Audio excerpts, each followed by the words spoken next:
about digital twins. So thinking of, doing simulations before any of the AI goes into practical applications, does the role of simulation play an important role for assuring the safety and security of the people that it's trying to protect or help? I think that's a very good idea. And what's nice about what we're suggesting here is it's also much cheaper. If you're going to launch, if Ford is launching a new model of a car, they have to do all this crash testing with actual real cars that cost a lot of money. A lot of cars get destroyed, right? It's much cheaper to test things in simulation, but the purpose and idea is exactly the same. That if you do that up front, you avoid all these problems. And it's funny because often when I talk about these sort of things, people are like, "Shh, Max, don't talk like that. That's Luddite scaremongering." To talk about what can go wrong with AI. But come on, it's not scaremongering. It's exactly what we at MIT call safety engineering, right? We had this spectacular launch yesterday, sending 4 humans to the space station, right? Before we ever put people on top of explosive fuel tanks and send them somewhere where no one can help them, we do a lot of this simulation and general thinking about things that could go wrong, right? Is that Luddite scaremongering? No, that's the safety engineering that ensured the success, right? And this is exactly the attitude I would like us to take with future AI deployments. Whenever, again, it's anything that could impact people's lives, let's think about it in advance. And if I may add also, because otherwise this will sound too obvious, right?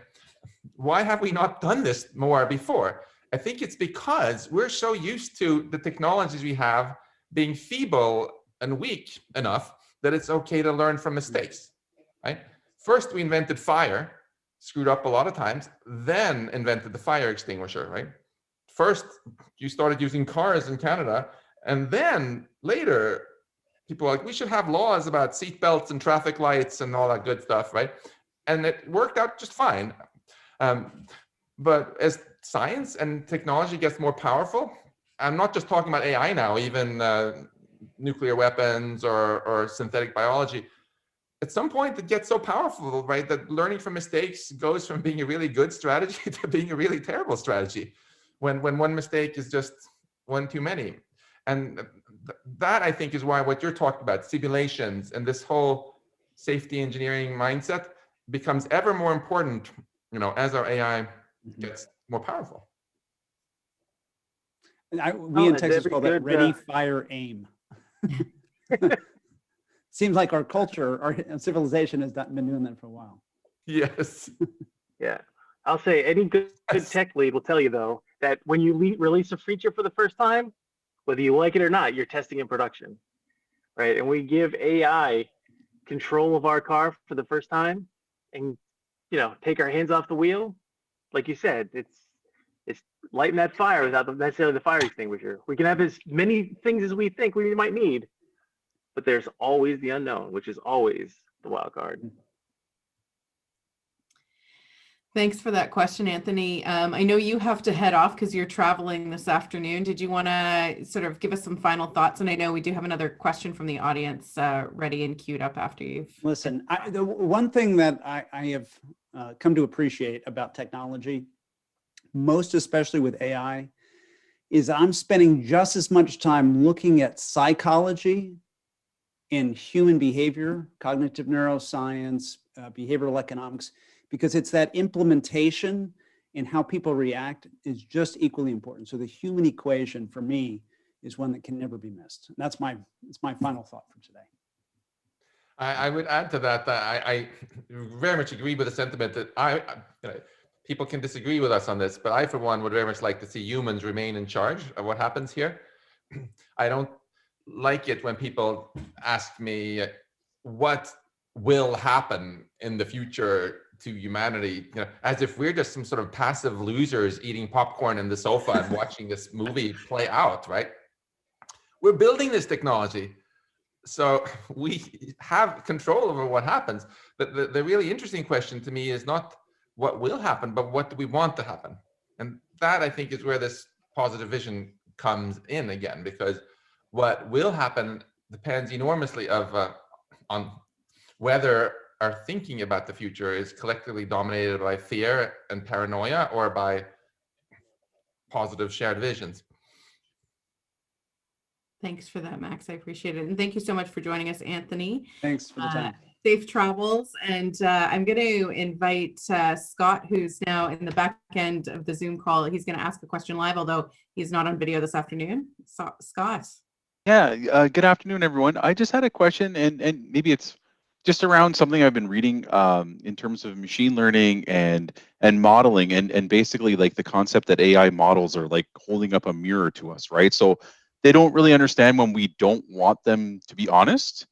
They only kind of tell us, like, for lack of a better description, like polite fictions, correct? So I'm just wondering, like, I read about a study, and forgive me if I've sort of like classified this incorrectly, but it was called like word to vec, which was all about word debiasing, and kind of how AI models don't necessarily understand like English biases in languages. So like, for instance, like the relationship between the concept of a king to a man or a queen to a woman. And I was just wondering if there's anything that you guys may have heard of, or, you know, new research that's kind of taking us away from the bias that's even built into our own language. Those are really great questions. It's important to be humble when we look at the AI research today. Even if our systems can do a lot of cool seeming stuff that might make us think that there's some deep understanding there, often there is not. And it's just compensating from a complete lack of understanding by having enormous data and very massive statistics there. With word to vec, this is this very powerful idea which again has Canadian roots related to Geoffrey Hinton, where you can think of there's a way of representing each word as a point in some high dimensional space, and then the geometry of that space tells you something about the meaning of the words. So if you go from the word man to the word king, you go in the same direction as when you go from the word woman to queen, for example. And the most mind-blowing example of this I saw recently at the NeurIPS conference in Vancouver. What was this guy just took a bunch of English books, and trained word to vec to map all of the English words into a bunch of points in this high dimensional space. And then he did the same with Italian from a different set of books. And then he just took these two clouds and lined them up as best he could, and he got a pretty nice English to Italian dictionary just like that. So on one hand, you're like, wow, that's cool. On the other hand, that system still had absolutely zero understanding for what it means to be a king or a woman, for that matter. So for now, we should still think of this very much as a tool. And if we don't want it to be biased, it's up to us how we're going to use it. The sad thing is that even though you can use AI quite effectively to discover bias, that's why we're doing this Improve the News project, for example, I mentioned at MIT. AI is probably mainly used today to create bias in the media, right? We have big tech companies that are specifically training these algorithms on some of the biggest data sets ever to just try to manipulate you into watching as many ads as possible by trying to say, okay, what are your biases based on what you've clicked on before? You know, what should I show you to maximize the chance that you're going to procrastinate for another 10 minutes and click on this? And these algorithms have discovered all sorts of things that, even though the algorithms don't understand them, we understand. They're tapping often into our worst parts of our nature. They've discovered that making us angry, for example, is the best way of keeping us online longer and engaging us. And here we are now with all these amazing filter bubbles, and our populations being largely split into parallel universes of people who believe different things and don't talk with each other.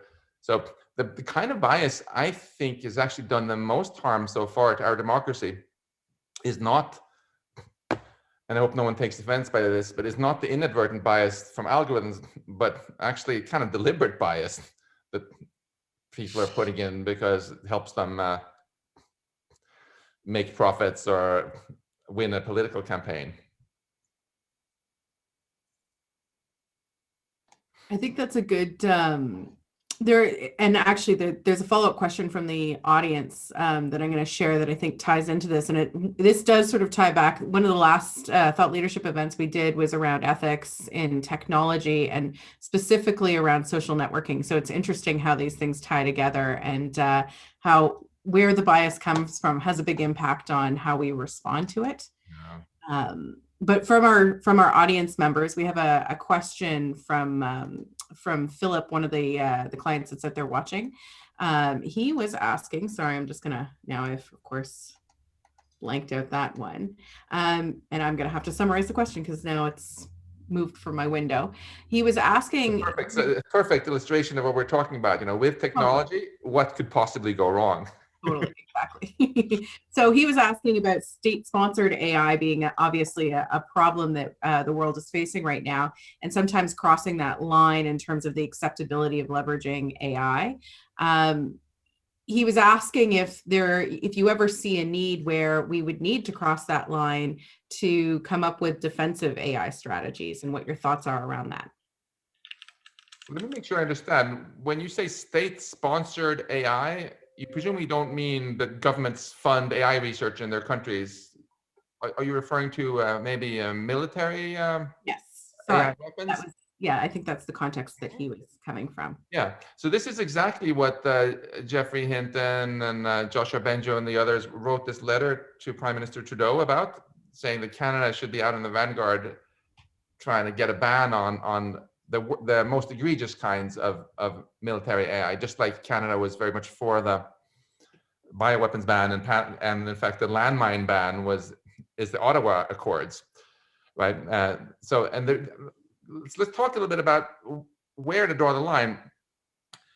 Nobody is saying virtually in the AI community that we should not use AI for the military at all. There are many great uses for it, like minesweeping or logistics or all sorts of things. Most AI researchers are also quite comfortable with having defensive AI systems, like big clunky systems on your own territory, which will automatically shoot down incoming aircraft or whatever. What the AI community does not want, which they feel is the sort of equivalent to bioweapons, is stuff which just empowers, which is destabilizing. Like if you imagine a swarm of very cheap AIs that are little drones that are about the size and cost of a phone, and you can just put in the address and a photo of somebody you don't like, and it'll fly there and anonymously kill them and self-destruct, so no one even knows who did it, right? That's a very dark Black Mirror kind of future that many AI researchers are really, really worried about, because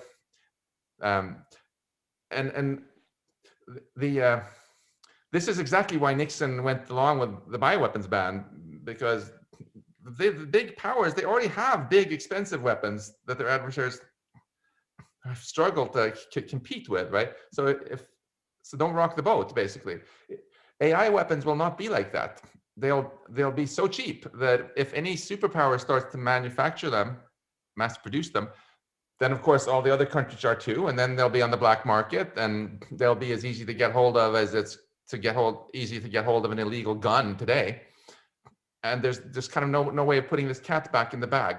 So the sort of emerging consensus in the AI community is that what one really wants to do is have an international treaty saying, yeah, there's a lot of value for military AI, but we don't want the kind which destabilizes, is likely to lower the threshold for people going to war, which is going to empower terrorists or very unaccountable things, and in particular, small, cheap, swarmy things. They're the worst of the worst. And I think what gives hope there is this is just as much against America's national security interest as it's against Russia's and China's and Canada. You are the big, powerful countries, right? Why should you want every little rogue state and terrorist to be able to have such powerful weapons that they can assassinate your leaders anonymously? It's just not in your interest. Mm-hmm. For sure. Thanks for that answer. And I think there's certainly been a lot of questions being asked around that. There's a lot of the clients that are on the webinar right now that are listening and are that's their role, is to support our defense staff. And Yeah. I think as part of it, there's also the aim to go to more of a data-driven decision-making model as sort of an initial step in that space. And I don't know, have you seen any projects there that you want to reference that are worth thinking about? There's obviously a lot of opportunities, but not just in businesses, but also in the armed forces for automating various kinds of decisions, just to make things more efficient, respond better, and so on. But there's also a very fine tradition in the military of accountability, right? No country on earth will tolerate that some soldier just randomly goes and shoots a bunch of people, and then when asked why, he's like, I just felt like it. You have to be able to know who was responsible for this, right? And in particular, the decision for who should be killed is a decision that certainly all my military friends would like still to only be made by human beings, not just send off a swarm of little bots and drones, and then tell them to find anyone who, according to their own idea, it looks suspicious and kill them. That's going away from accountability. And I think one last thing, which is actually very important for anyone in the armed forces to remember, is it's easy to have this knee-jerk reaction that if we're afraid that our adversary develops weapon X, the best way to defend ourselves is to also develop weapon X. But it's pretty obvious that that's a fallacy. If our adversaries develop chemical weapons, what's the best defense against chemical weapons? Is it to build our own chemical weapons? Of course not. It's to have gas masks and antidotes, and also to really, really stigmatize this internationally and sanction their country. That's what you want to do, right? Similarly, if we are worried that our adversaries are going to build super cheap drone swarms that can proliferate to terrorists, it's not going to help that we build them too. What you should do then instead is invest heavily in anti-drone technology defensive measures against these, which unfortunately is quite hard. And also in trying to get any non-proliferation treaties in place and stigmatize it, and above all, the reason that Canada hosted the landmine ban, one of the reasons Canada was able to have the moral high ground to do that was because the Canadian government itself said, well, we're not going to build landmines. They blow the legs off of little girls 10 years after the war ended, and if the Canadian government had been mass producing landmines, do you think they would have succeeded in getting the Ottawa Treaty happening in Ottawa? Of course not. So any government that wants to really push their adversaries to not develop a certain technology have to be willing to also forfeit it themselves. It's fine for them to invest heavily in countermeasures towards it, anti-drone tech, right? But they can't just go all out on just building everything. That's why we didn't build bioweapons.